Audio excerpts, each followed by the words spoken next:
baik, marilah kita bersama dan memberi Assalamualaikum warahmatullahi wabarakatuh. Waalaikumsalam. Bismillah, alhamdulillah, wassalatu wassalamu ala ya Rasulullah. Pada yang terhormat seluruh Dewan Juri Lomba Tajil dan teman-teman yang berbahagia. Di momen Grebek Cemuna ini, sekaligus di bulan suci Ramadan, saya akan menyampaikan tentang pentingnya kita berbakti kepada kedua orang tua. Tahukah teman-teman bahwa Rasulullah menyuruh kita untuk menyayangi ibu kita? Coba perhatikan apa yang saya sampaikan berikut ini. Dalam riwayat dijelaskan bahwa Jahimah pernah datang dari sana kepada Rasulullah karena ingin ikut berperang di jalan Allah. Kemudian Rasulullah balik bertanya, apakah kamu masih mempunyai ibu? Jahimah menjawab, iya. Rasulullah bersabda, rawatlah ibumu karena sesungguhnya surga itu di bawah telapak kakinya.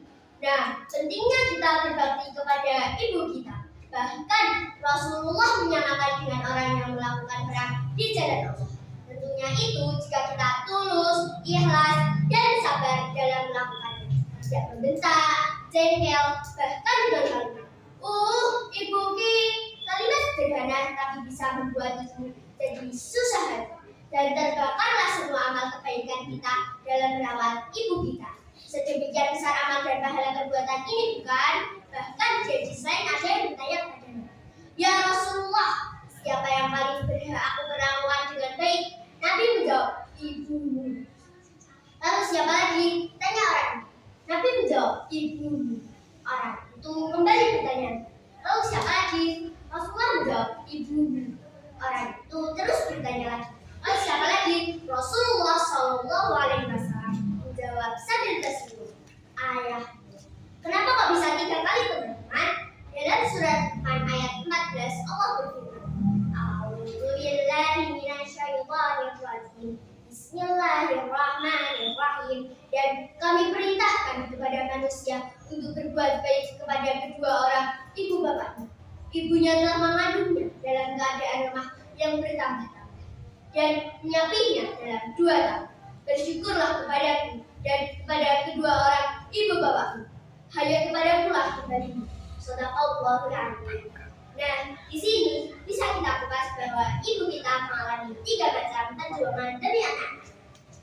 Pertama, yakni hamil. Ibu kita menanggung berat badan kita di dalam rahimnya. Kemanapun ibu pergi selama 9 bulan 10 hari.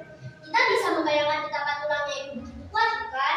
Itu pengorbanan yang besar sekali loh teman-teman. Kedua, yakni melahirkan. Yang perjuangannya bahkan sampai diputarkan. Di situ Allah tak akan menghapus pahala seorang ibu dan sedang melahirkan seorang anak. Karena di situ ibu sedang mempertaruhkan nyawa bayi, juga mempertaruhkan nyawa dia sendiri. Masya Allah. Kalau kalian sudah membayangkan hal itu, apa yang kita berani melawan perintah ibu kita, seolah perintah ibu itu menggabungkan permainan kita. Ketiga, yakni menyusui. Dengan air susu ibu kita menjadi sehat, tidak kelaparan, bahkan kandungan asin dalam ibu kita dapat mengusir kuman dan bakteri yang dapat membuat anak bayi menjadi sakit. Itu perjuangan yang tak bisa digantikan oleh orang lain, bukan? Maka pesan saya di pidato ini adalah janganlah kalian mengecewakan hati seorang ibu.